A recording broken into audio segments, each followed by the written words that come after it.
Working is now something that is, I think, as common for girls as it is for boys. And the way the expenses are these days and the way the dollar is going, I would say mothers, children, everybody should be working if you really want to have a good quality life. You don't need to step out. You can do it from the home. Online, there are things you can do. I worked as a freelance journalist for 30 years. I still write, and I used to just go because I wanted to go to submit my articles or to speak to the editors. Otherwise, I could have just submitted it online and they would have never seen my face.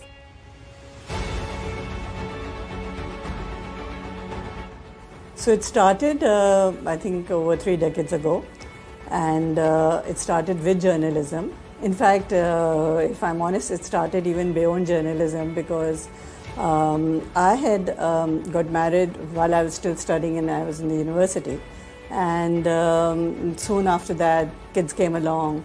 And at that time, we realized when the kids were there that there wasn't really anything much available in the city for our kids in terms of accessories and novelties for their room. So my sister-in-law and I had got together and we started creating items for children, novelty items for children. And we started having exhibitions at what used to be Holiday Inn at that time. It was a fad during those days. A lot of these housewives used to have exhibitions, but mostly they were boutiques. And so when we started with this, we started it with the name of Karigari. So we did that for quite a few years. And then after that, a friend of mine and my husband both started telling me that, you know, you're basically पढ़ लिख कर दर्जन का काम कर रही हो. So they would keep telling me that go and do what you're actually supposed to be, meant to be doing, which is writing. So this friend of mine introduced me to Dawn. And he took me to the various sections of Dawn, and I took an article that I had just written just to show them a sample of my writing. So I was writing for Star Weekend, I was writing for Images, I was writing for the Review. It used to be, I think, the Thursday Review at that time, or the Tuesday Review, because it kept changing, and the Sunday Magazine. So I wrote for all of them. And then later, when I had gone to interview Sultana Appa for Star Weekend for their profile magazine, for the profile of the Star Weekend, she was just going to launch her channel, and she asked me to join her as the head of the PR department. And so then that was my first office job, really. This was just around the time when my daughter was going to be getting married, so it was really late in my life. But I took it up just to see how it would work, and it worked out. So I was there for 11 years. And then I started this company of mine, Starlings, with my son and my daughter-in-law. So basically, as I said, my son and daughter-in-law are with me, and that was the reason why I started this. And had that not been the reason, I think Hum would have never let me go, because Sultana Appa and the Red, they were at that time also, and they still are very, very close to me. And you know, if I would ever talk about leaving, there was no way they would ever hear of it. But my son had been in Dubai, and he had been working there, and then he came back to Pakistan and he got married. And he was not really enjoying my husband's line of work. So I thought that maybe if I started this and got them going in it with me, and both of them were, you know, young and into these kind of activities, so they would enjoy it more.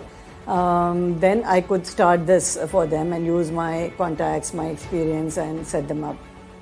So that's how this idea came about. Oh, I think without any doubt it was Lucky One Mall. Soon after we started Starlings, I launched it in November 2015.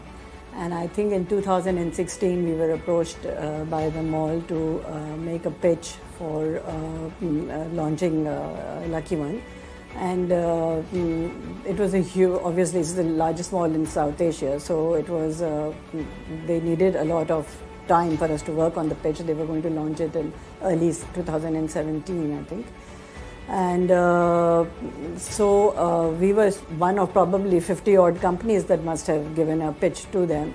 And then we kept getting shortlisted, slowly went through all the different phases. until finally they told us that we were selected. And I mean, that was like huge for us, because to be launching something like this as a startup, for them to have had that much confidence and faith in us, it was really humbling.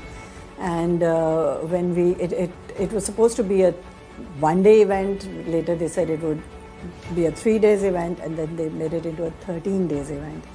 And literally my team was sleeping at Lucky One Mall for those 13 nights. And I was supposed to travel, soon after, because I had not expected that it would go on for so long. So I launched it, and after the third day, I was to leave for Malaysia for a family wedding. My nephew was getting married. And my team literally handled this whole thing on their own after that. So I started my own club. I'm the charter president of Rotary Club of Karachi New Central. I started it 4 years ago. And you need 20 members to start a club. And so I started it with like-minded people who wanted to not just be there for fun and laughter and fellowship, but who wanted to do service projects and who wanted to contribute and give back to their country in a big way. And so we started this club, and from the very first, from the word go, in fact, it became a very, very successful club.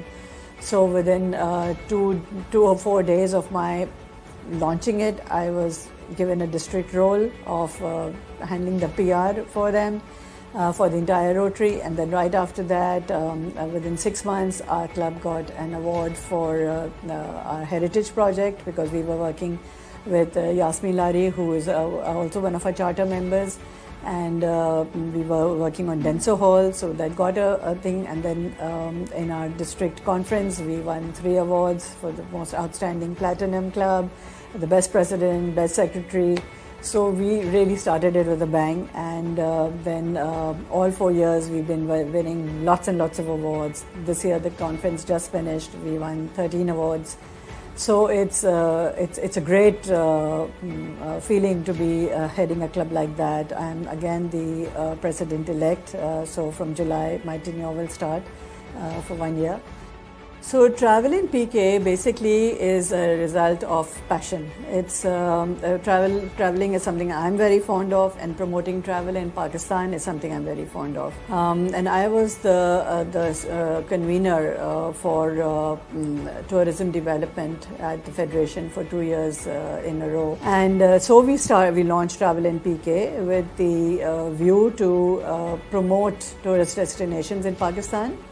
So that's how we started Travel in PK, and now we've come up with some of our own destinations. Like, for instance, we are promoting Mansehra a lot, and on Mansehra Hill we have exclusive cottages which are only available to Travel in PK clients, which are eco-friendly, made of bricks, not cement, and we offer organic, home-cooked meals. We have an instructor who can go along and teach you Tai Chi and breathing exercises and yoga and so on. The tours that we have, the tour guide will take you to places that you've not heard of or seen of before. So these are things that we're trying to promote, and that was basically the reason why we started it, and hopefully I think it's going to bring another dimension to tourism in Pakistan. I can give them an advice which would be very different from probably what I would have told myself when I was younger. There was a whole different era altogether. Things were very different in my time. There were not so many women in jobs, and the ones that were there in very typical jobs, like being a doctor or a teacher or a banker.